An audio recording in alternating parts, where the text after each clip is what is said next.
అమరావతిలో ఒక పెద్ద అంతర్జాతీయ సంస్థ 16,000 కోట్ల రూపాయలతో పెట్టుబడి పెడతారని అంటూ ఒక అప్డేట్ వచ్చిందండి. ఇప్పుడు మనం దాని విషయాలు పూర్తిగా తెలుసుకుందాం.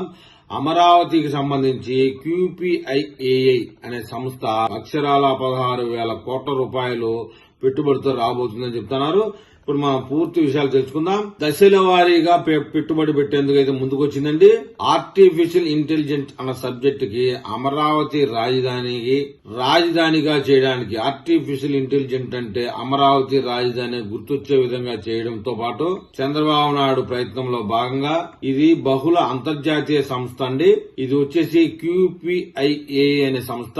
ఈ సంస్థకు సంబంధించి క్వాంటమ్ కంప్యూటింగ్ విషయంలో పెట్టుబడులు పెట్టడానికి ముందుకొచ్చింది. 8 క్వాంటమ్ కంప్యూటింగ్ ఏర్పాట్ల విషయంలో ఈ సంస్థ అయితే ఆంధ్రప్రదేశ్ ప్రభుత్వంతో MOU కుదుర్చుకున్నది. ఇప్పటికే విశాఖపట్నం పరిసర ప్రాంతాల్లో డేటా సెంటర్ కి మెయిన్ గా చేరబోతా ఉంది. మన దేశానికి సంబంధించిన అదానియే 20,000 కోట్ల రూపాయలతో, తాజాగా మరో కంపెనీ 16,000 కోట్ల రూపాయలతో ఇన్వెస్ట్మెంట్ చేసి డేటా సెంటర్ పెట్టడానికి అయితే ముందుకొస్తా ఉన్నట్టు సమాచారం. ఇప్పటికే విశాఖపట్నానికి సంబంధించి TCS, కాగ్నిజెంట్ పెద్ద ఎత్తున రిక్రూట్మెంట్ అయితే మొదలుపెట్టాయి.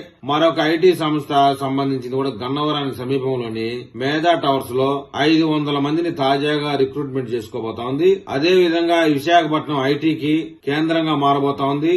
ఏదైతే టైర్ 1 సిటీస్ అనుకుంటామో, ట్రాఫిక్ తో ఏ సిటీలు అయితే ఇబ్బందులు పడతా ఉంటారో, టైర్ 2 సిటీకి మంచి రోజులు వచ్చాయని చెప్పుకోవాలి. ఇక అమరావతికి సంబంధించి కూడా మౌలిక సదుపాయాలని ఏర్పాట్లు పూర్తయితే గనక ఒకవైపు ఆర్టిఫిషియల్ ఇంటెలిజెన్స్, మరోవైపు క్వాంటమ్ కంప్యూటింగ్ సంబంధించి అమరావతి రాజధాని. భారతదేశంలోనే క్వాంటమ్ కంప్యూటింగ్ అనగానే అమరావతి రాజధాని మాత్రమే గుర్తుకు వచ్చే విధంగా అనేకమైన సంస్థల్ని ఇన్వెస్ట్ చేస్తా ఉంది. క్వాంటమ్ కంప్యూటింగ్ అనే టెక్నాలజీలో 5 రకాలైనటువంటి సబ్జెక్టులు ఉన్నాయట. అందులో ఏ టెక్నాలజీ అయితే భవిష్యత్తులో మరింత చేరువవుతుందో ప్రజలకు అనే దాని మీద పరిశోధనలు జరుగుతూ ఉన్నాయి విపరీతంగా. ఇప్పటికే IBM, TCS కంపెనీలు మరియు L&T సహకారంతో, మద్రాస్ IIT వారి సహకారంతో కూడా 50 ఎకరాల విస్తీర్ణంతో ఒక ఐకానిక్ భవనాన్ని ఏర్పాటు చేయబోతా ఉన్నారు. ఆ ఐకానిక్ భవనానికి సంబంధించిన డిజైన్స్ ఈ వారంలోనే ఖరారు చేయబోతా ఉన్నారు. ఆ వివరాల్లో మరొక అప్డేట్ రాగానే నేను మళ్ళీ ఒక వీడియో చేస్తాను. ఆ వీడియో మీకు చేరాలంటే నా ఛానల్ సబ్స్క్రైబ్ చేయండి, లైక్ చేయండి. మీరు ఏదైనా తెలపాలనుకుంటే కామెంట్ రూపంలో తెలపండి.